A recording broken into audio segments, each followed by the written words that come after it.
Hey everyone, and welcome back to Ideanthro. Now today we're continuing this little series looking at what we can learn when we go out in nature and observe how plants grow in nature, how systems work in nature, and how we can then apply that back to stormwater treatment. But today we're coming to you from the high country in Victoria, Australia. More specifically, we're coming to you from Mount Hotham.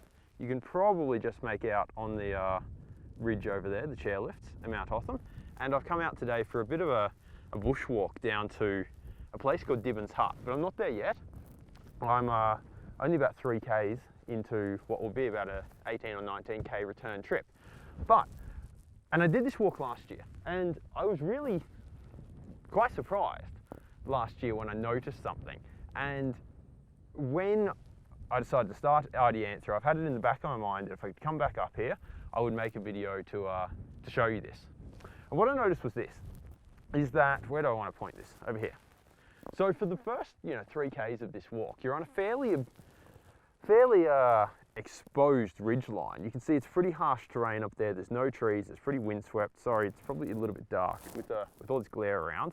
The video might not be great today, but it's very dry. It's very rocky. It's very exposed. Just lots of low-growing species that are pretty tough and hardy.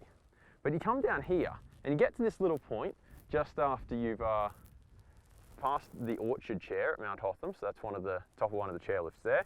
You descend down to where I am here, and you find this little creek, which is absolutely beautiful. It's really, really adorable. And there's this little wetlandy sort of section here where it's a bit boggy. If you step off the ground, it's a bit marshy all the way through. There's some bags presumably to try and prevent some erosion there.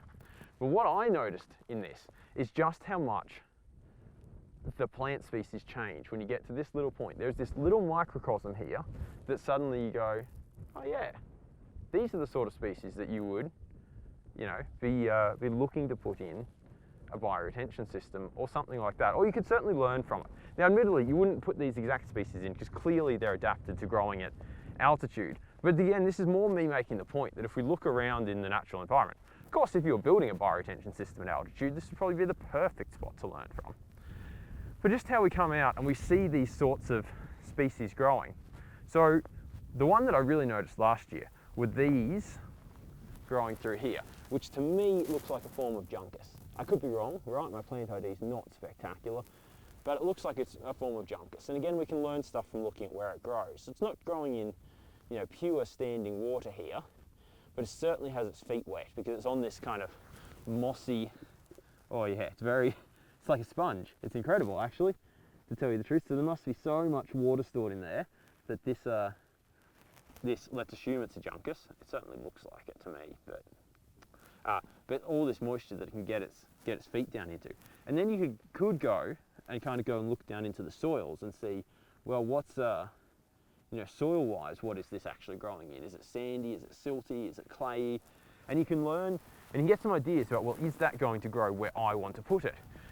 And you can draw some conclusions from that and maybe, figure out whether you think it's going to work or is it not. And look, that's it. This video is really just about reinforcing that message, but reinforcing that you can learn from that stuff wherever you are. Actually, I'll walk this little bit out just here. I'll spin the camera back around. Sorry about that. I'll walk this little bit out.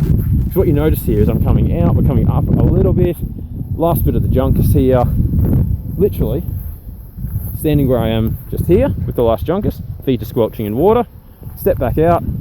Feet no longer squelching in water. Feet are now wet. And boom, they stop.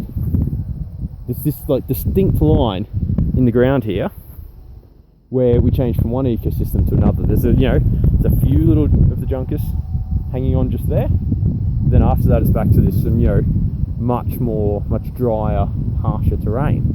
And it's just really interesting, those fine niches that we can look for, and then figure out how we're going to take that back into our stormwater world and figure out what we should use and what we shouldn't use. Sweet, that's it. Thanks for tuning into this episode of Ideanthro. Hope you enjoyed the scenery here at Mount Hotham. Have a great day. See ya.